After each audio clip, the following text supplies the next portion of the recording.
नमस्कार, आप देख रहे हैं ब्रेकिंग बिहार। अभी हमारे साथ है लोक जनशक्ति पार्टी के वरिष्ठ नेता मयंक मौली। इनसे जानेंगे इन दिनों खास करके चिराग पासवान को लेकर के जिस प्रकार से राष्ट्रीय लोक जनशक्ति पार्टी के राष्ट्रीय अध्यक्ष, केंद्रीय मंत्री और उनके चचा पशुपति कुमार पारस ने जो कहा है कि स्वर्गीय पासवान जी भी कहा करते थे कि रोड पर वही जानवर मरता है जिसे यह पता नहीं रहता है कि मुझे दाएं जाना है कि बाएं जाना है।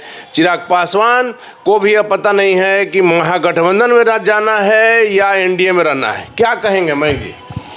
देखिए, सबसे पहले तो मैं ये कहूँगा कि आदरणीय चाचा जी, सबसे पहले बार बार मुझे उन्हें सारी उपमा अलंकार या जो भी उनको मिलता है वो सिर्फ जंगल तक ही और जानवरों तक ही क्यों सीमित करना चाहते हैं।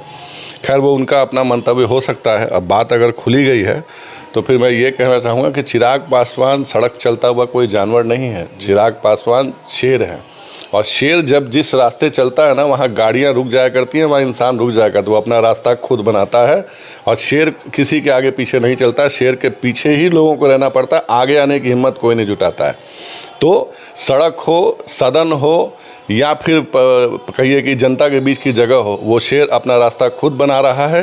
हाँ, चाचा जी उससे भयाक्रांत हो सकते हैं, उनका होना लाजमी है, मैं समझ सकता हूँ।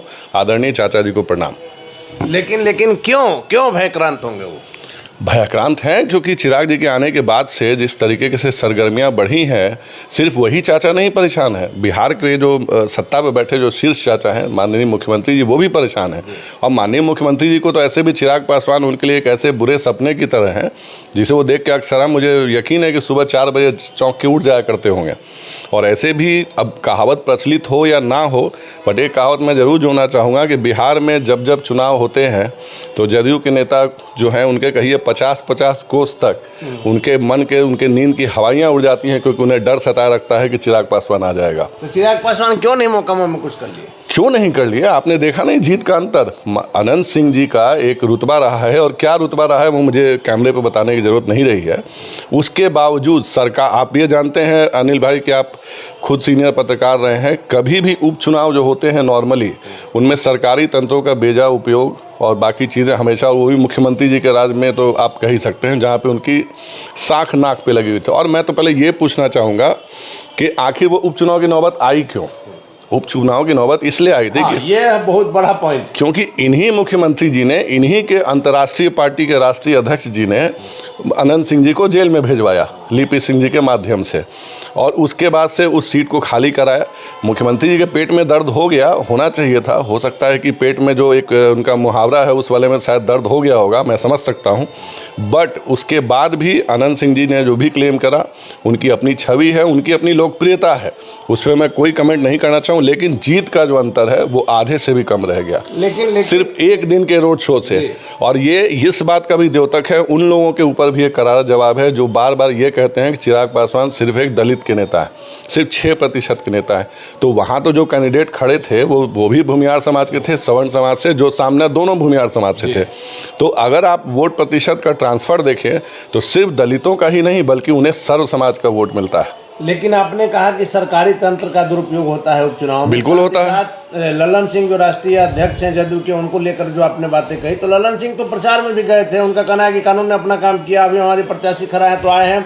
और साथ ही साथ सरकारी तंत्र का दुरुपयोग गोपालगंज में क्यों नहीं हुआ? वहाँ मैं ये नहीं कह गोपालगंज में उपयोग हुआ नहीं हुआ, ललन सिंह जी के बात मैं कह लूँ। ललन सिंह जी दिल पे हिमालय पर्वत लेकर के कहिए कि अपना वो जाके चुनाव प्रचार करके आए हैं। उनके अभी तक उनके बेमन से गए, उनके सीने में कितना दर्द होगा आपको मैं कह नहीं सकता हूँ। जो वो कहते हैं तो होम्योपैथिक डॉक्टर अभी इलाज कर रहे होंगे अपनी चोट का, अभी तक दर्द से सहला रहे होंगे कि भैया ये क्या उनसे करना पड़ा। मुख्यमंत्री ने तो उन्हें सामने कर दिया चारा बना करके खुद, तो उनके पेट में दर्द हो गया। ईश्वर उन्हें भाई, अपने नहीं गए, उन्हें ईश्वर उन्हें ठीक करे भाई, उनके सेहतमंद रहे हुए ईश्वर हमारे मुख्यमंत्री जी। बट पेट में दर्द था या जो भी था, माननीय ललन सिंह जी को खुद जाना पड़ा। तो ठीक है, ये ईश्वर की नियति कही है कि जिसको आपने जेल भिजवाया, जिसके खिलाफ आपने षड्यंत्रों की झड़ी लगाई, वक्त का पहिया ऐसा बदला और सत्ता की चाह ऐसी है उस कुर्सी से चिपके रहने की कि आपको खुद वहाँ जाना पड़ा। चलिए, खुद जाना पड़ा। लेकिन यहाँ जो है पशुपति कुमार पारस जी की बातों का आप लोग इतना ज़्यादा आपको क्यों बुरा लगता है? उन्होंने तो यही कहा है कि चिराग पासवान एनडीए में भी नहीं है, महागठबंधन में भी नहीं है, तो वो पहले ये तो तय करे कि वो कहाँ है। तो मैंने कब कहा कि मुझे बुरा लगा? मैंने कहा जो उन्होंने जंगल से जो उपमा दी है, तो मैं आदरणीय चाचा जी को सिर्फ ये बताना चाह रहा हूँ कि आप जो हमारे कहिए कि पूजनीय जो संस्थापक आदरणीय रामविलास पासवान जी जो थे, वो शेर थे। शेर का बच्चा शेर ही होता है, सिंपल सी। तो मैंने तो उन पर कोई व्यक्तिगत टिप्पणी करी नहीं मैंने उनके ऊपर।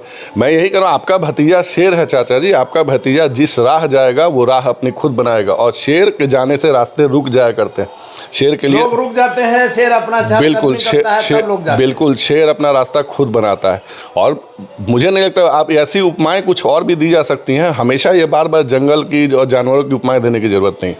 लेकिन एक चीज आपको मानना होगा मयंक जी कि इन दिनों खास करके मोकामा चुनाव, इसके पहले राष्ट्रपति का चुनाव था और अभी कुढ़नी का चुनाव है, चिराग पासवान को लेकर एक सस्पेंस क्रिएट हो जाता है कि आखिर चिराग पासवान है कहाँ। आपने देखा होगा किस प्रकार से मोकामा में लास्ट समय में उन्होंने वो आए प्रचार के लिए, और लास्ट में कहा भी गया कि अगर मौका मिलता तो मोकामा की तस्वीर कुछ अलग। देखिए, चिराग पासवान जी को जब मौका दिया गया, उन्होंने एक फिनिशर की भूमिका निभाई, जी जान से हमारे कार्यकर्ता लगे, और चिराग पासवान के एक इशारे पे, आपने वो पिछले साल के मोकामा टाल वाली बाबा चौहर वाली तस्वीरें भी देखी होंगी, किस प्रकार की दीवानगी है चिराग पासवान जी के लिए। जी, तो उस दीवानगी के पार कहिए जा करके चिराग पासवान जी ने जो भी अपना काम किया, और उसके कारण कहिए कि जनता में जो भी उनके प्रति वो है विश्वास है, और वही सबसे बड़ा कारण है उनकी जो लोकप्रियता है।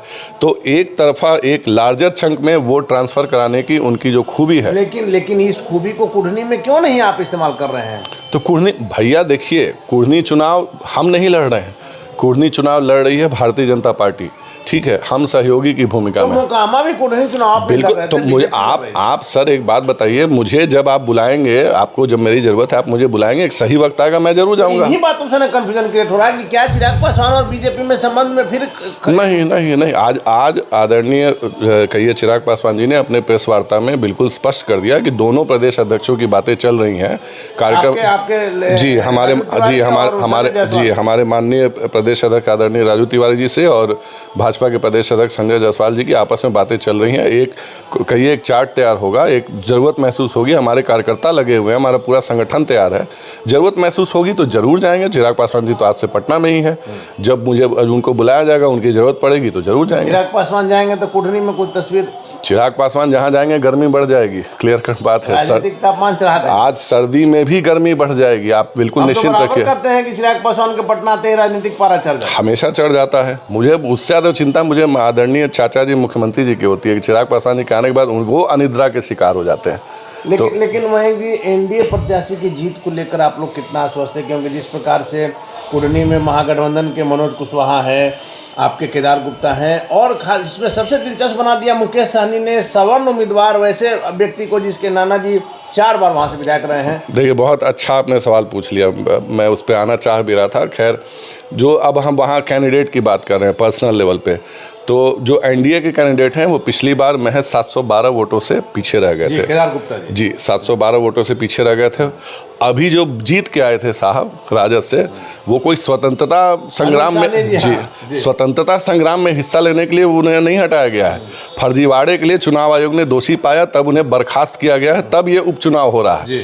ठीक है, अब रही बात माननीय मुख्यमंत्री जी के जो किचन कैबिनेट के उनके बेस्ट फ्रेंड जी, उनके भूंजा पार्टी के साथी जो हैं, जिनके लिए मुख्यमंत्री जी ने ये सीट राजद से अपनी झोली में मांगी है, उनकी क्रेडिबिलिटी कहिए, उनकी विश्वसनीयता या उनकी लोकप्रियता ये है।